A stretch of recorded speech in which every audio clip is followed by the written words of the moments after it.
right? Take your $50 and suck. Give me my change.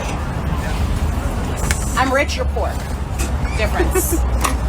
You're poor of soul. Yep, poor. You're poor of soul. Dá a chave dela, Deixa eu ver. Não, joga o carro dela lá na casa do You wanna cara. report me? Shut the f*** up. I didn't touch you. Shut the f*** up. Give me my keys. Just give her. Get the f*** out my Yeah, she just cursed them out, throwing racial slurs and referencing one of those infamous uses of the R and K word. Unfortunately for her, a bystander captured everything and uploaded this whole spectacle on Instagram. And let's just say things have spiraled downhill faster than she probably expected. First, thanks to our internet investigators, she was identified as Florence Mirsky, aka Miss Flojo, the owner and founder of CocoNugs.com.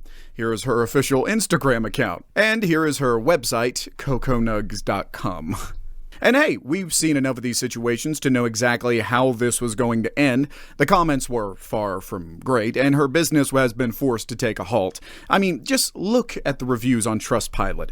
That's what happens when you run a business where you're the face of the brand and decide to act like a Karen. So, of course, like any Karen that gets a taste of their consequences, she pulls out the victim card, explaining what she called her side of the story. I know right now, guys, you may not understand, and I understand how bad it looks. The man that was walking behind me in the video groped me, then tried to flip it on me when I went crazy on him. Unfortunately, I have past trauma and manic episodes that I suffer with every day. That's why I called them rapists and murderers. I felt violated. Everyone that knows me knows I have a big heart and love for everyone. I come from immigrant parents as well. Mental health issues are real, and I didn't mean to hurt anyone. Broken heart emoji. Now let's take a look at the video following this statement. comments. I left my house yesterday in PJs, as you can tell, looking crazy. And when I was walking out of a scrub, the valet guy grabbed my ass, and I should have just punched thinking about my child and not wanting to go to jail. So I lashed out and I called him a whack, and I'm so wrong for that, but I felt so violated. I should have just shut my mouth, called the police, and that's it. So basically, I'm explaining to everybody, I am sorry for what I said. I've been around Mexicans, dated Mexicans my whole life. My parents are immigrants. I am the farthest thing from race possible. So Florence here, in her side of the story, claims that the reason she reacted the way she did was because of one of these valet guys sexually assaulting her by grabbing her posterior. This is a very serious claim right here, even though it still doesn't warrant the racial slurs she made. But hey, you never really know how someone will react to an assault, right? Well, that might be true if Florence wasn't actually twisting the story to fit her own narrative. I know, very surprising.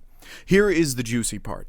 The bystander who actually recorded and posted this incident on Instagram returned to the valet spot to confirm these claims. In front of the restaurant, the valet where that occurred, and I asked the valet if they heard about it and what they think happened, and the consensus was that if she actually was assaulted, that there would be footage of it on the cameras, and that there's other cameras here if that were to have been the case. You'd also have to imagine if she was yelling at them and being as really heinous as she was, why wouldn't she have mentioned that she was just sexually assaulted? You'd have to imagine she would have mentioned that. Instead, she said racial epithets and slurs. And said that was right and they're all R words. I'm not buying it. Well, I'm not buying that either. Yes, knowing as upset as she was, she definitely would have mentioned that she was serious at some point during the whole ordeal. On top of that, this person's camera suggestion was the final piece that completed the puzzle. So now we can finally find out whether the valet guy actually or if she's just making it all up. At this point, Florence is probably thinking about those cameras too, so she decided to head back to the valet spot and apologize. Made a with my mouth. I'm the farthest thing from race. Like, is this what you guys wanted from me? You guys are affecting everybody in my life right now. Like, I am taking accountability. Like, please, enough.